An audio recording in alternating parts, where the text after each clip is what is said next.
그래도끼야 압수르듬 불합리하기에 믿는다 라는 테르툴리아노 교부의 신학 정식을 말씀드리고 싶습니다. 그 이유는 오늘 말씀의 내용이 그러하기 때문입니다. 이 불합리함은 그러나 믿는 이들에게는 오히려 특별한 은총으로 다가오게 됩니다. 복음이 전하고자 하는 이 편향된 메시지에 우리가 기뻐할 수 있었으면 좋겠습니다.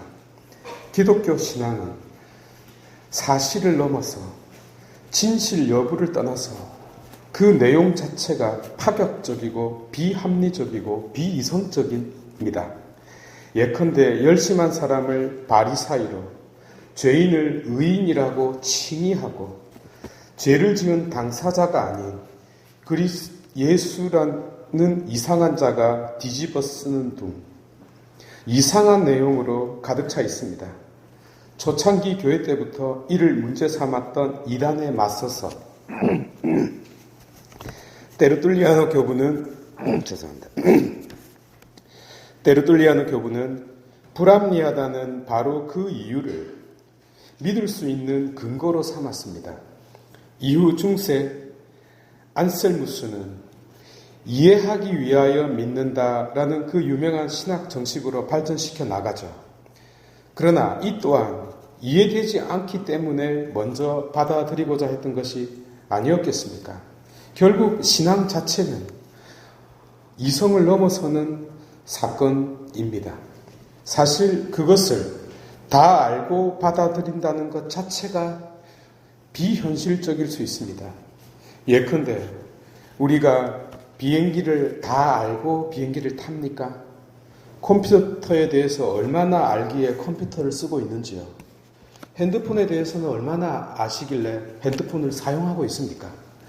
무언가를 다 알고 그것을 사용한다, 받아들인다는 것이 이상할 수 있습니다. 어쨌든 다시 본론으로 돌아갑시다. 포도밭에 일꾼들이 모였는데 아침 일찍 모인 사람이 있고 9시, 12시, 3시에 온 사람들이 있습니다. 그런데 엄마야 5시에 오는 사람들도 있네요. 임금 지불 과정에서 한 데나리온으로 똑같이 지불되었습니다. 여러분, 이게 말이 됩니까? 이는 분배 정의, 사회 정의에 어긋납니다. 그러니까 말이 안 되는 겁니다. 하여 비유인 것입니다. 무슨 비유요? 불합리하다는 내용입니다. 그런데 누구에게 불합리하게 보이죠? 우리 눈에요. 특히 처음 온 사람 눈에요. 이제 관점을 바꾸어 보겠습니다. 이들 중 가장 기분 좋은 자들이 있습니다. 누구일까요? 제일 뒤에 온 사람이에요. 그 다음으로 기분이 좋다가 중간에는 얼굴색이 바뀌더니만 제일 일찍 온 일꾼은 도끼 눈을 뜨면서 얼굴이 도끼로 이마가라로 바뀝니다. 만약 내가 처음 온 자라면 이 사태를 받아들일 수 있겠습니까? 못 받아들이죠. 그런데 만약 내가 가장 뒤에 온 자라면 감사합니다. 이랬을 겁니다. 포인트는 여기에 있습니다. 오른쪽 강도를 생각해 보십시오.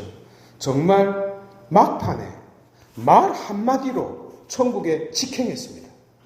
이것이 핵심입니다. 처음부터 목적이 이것이었습니다. 말이 안 되는 이야기를 한 이유입니다. 하여 이 내용을 일반화시키면 불합리하게 되고 특수화시키면, 편향화시키면 내용이 달라집니다. 예기치 않은 기쁨이 기다리고 있게 되고 갑자기 주어진 은총을 맞닥뜨리게 되며 무한한 하느님의 자비 앞에 서 있게 됩니다. 말씀은 우리 모두가 오후 5시에 온 자들임을 말하고 있을 뿐입니다. 그렇다면 하느님의 이 처사가 정말 불합리합니까? 키에르케고르는 이 불합리함을, 이 편향성을 믿음의 도약이라고 정의 내렸습니다. 가장 밑바닥에 있는, 가장 낮은 곳에 있는 자를 저 높은 곳으로 끌어올리는 하느님의 은총 말입니다. 여러분, 만약 하느님이 공평하다면 내 일거수일투족에 대하여 낱낱이 판단하신다면 우리들 중 누가 천국에 들어갈 수 있겠습니까?